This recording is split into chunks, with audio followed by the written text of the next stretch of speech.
Sur ta parole, Jésus, sur ta parole, Marie de Magdala, vit le plus grand miracle d'ici-bas. Son cœur à un instant fut transformé, délivré des démons qui l'opprimaient. Sur ta parole, je jeterai mes filets dans la mer du monde. Sur ta parole, j'amasserai belle pêche dans mes filets. Sur ta parole, quel miracle aujourd'hui. L'aveugle voit, les démons sont chassés. Les sourds entendent, le boiteux est guéri, et les lépreux s'en vont purifier. Sur ta parole, je jeterai mes filets dans la mer du monde. Sur ta parole, j'amasserai belle pêche dans mes filets. Que Dieu vous bénisse. Mes frères et mes sœurs, partout où vous vous trouvez en ces moments, ceux-là qui n'ont pas encore cru au Seigneur Jésus-Christ, ceux-là qui hésitent encore, mais qui sentent vraiment qu'il manque quelque chose dans leur vie et qu'ils puissent être sauvés. Vous avez la soif de Dieu. Vous avez la soif de connaître les choses de Dieu. Vous lisez les Écritures, vous lisez la Bible, mais vous ne comprenez pas. Vous partez dans les églises. Mais ce que vous voyez se passer dans les églises, les enseignements que vous écoutez, ça laisse à désirer. Ça vous désoriente.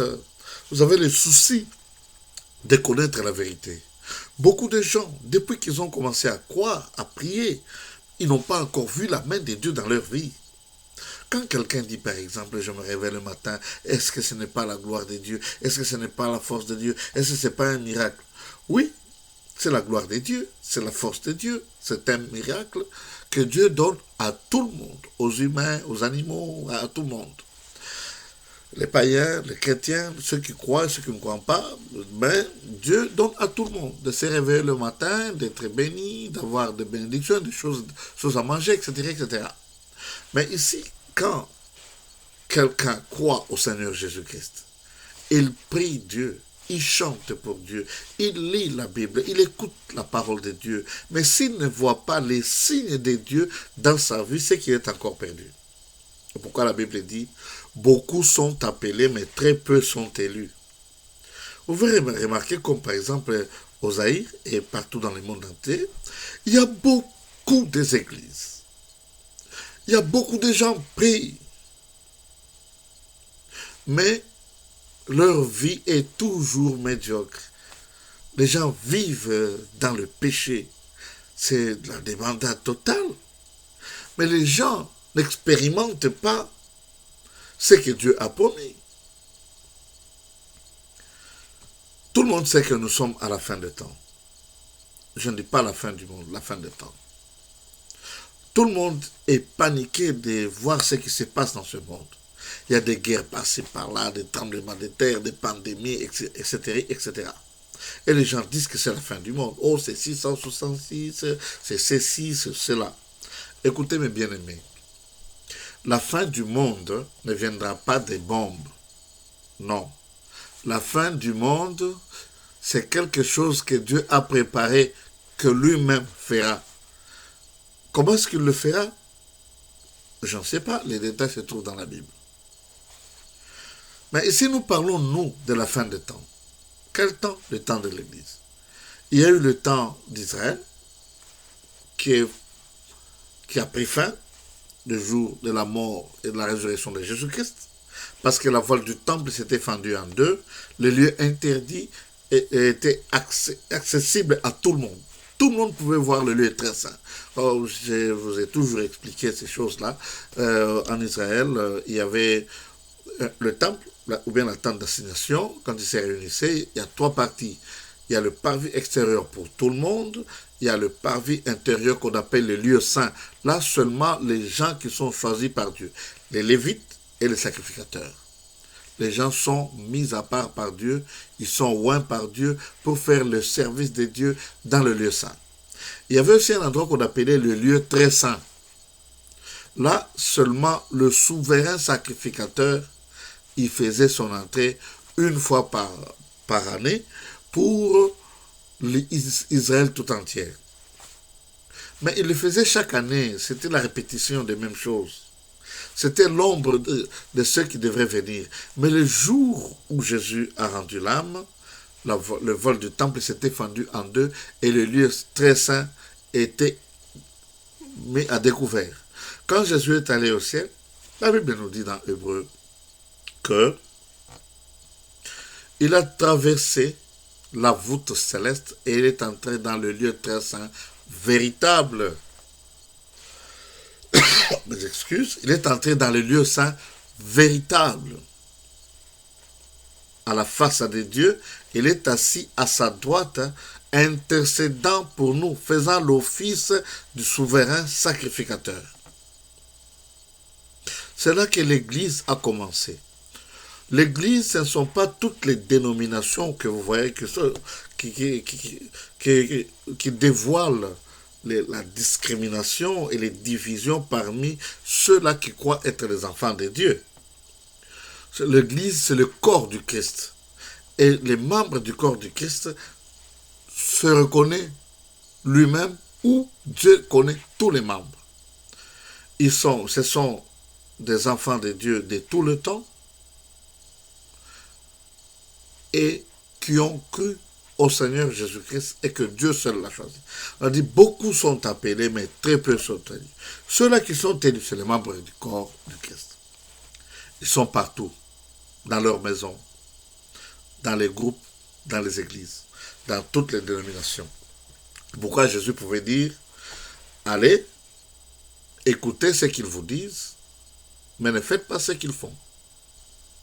Écoutez, pour le moment, il y a beaucoup de prophètes dans les églises. Celui-ci est prophète, l'autre est prophète.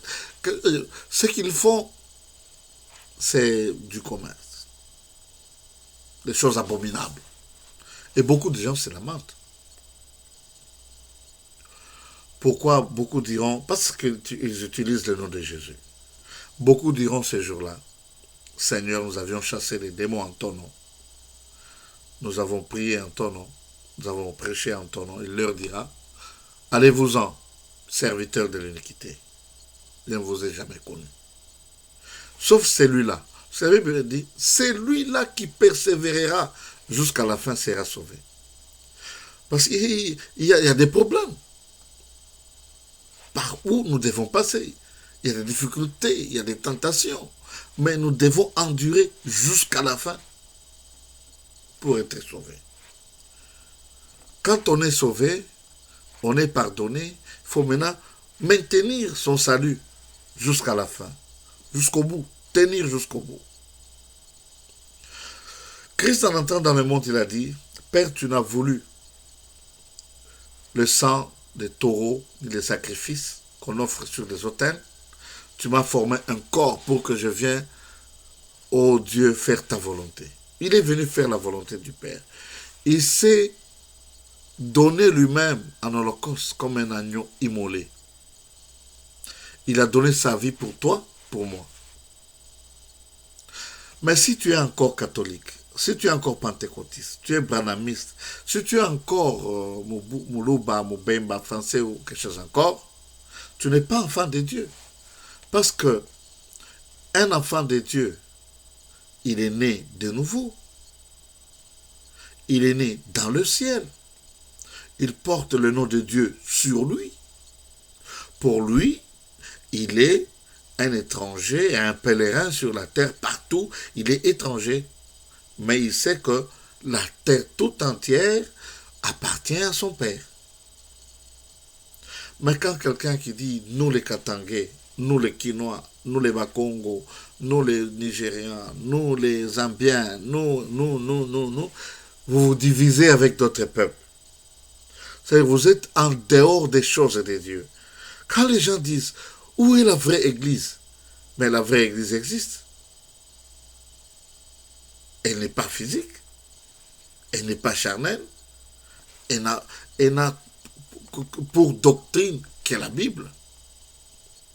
Et tout cela qui croit en la parole de Dieu, il est ton frère, il est ta sœur. Rappelez-vous du bon samaritain. Ces derniers temps, si quelqu'un vient pour prêcher dans votre église, vous dites, votre doctrine et notre doctrine est différente. C'est-à-dire, vous êtes différents. Si vous êtes différents, vous n'entrerez jamais dans le royaume des cieux. Vous êtes condamnés par vos actions. Et la Bible le dit clairement.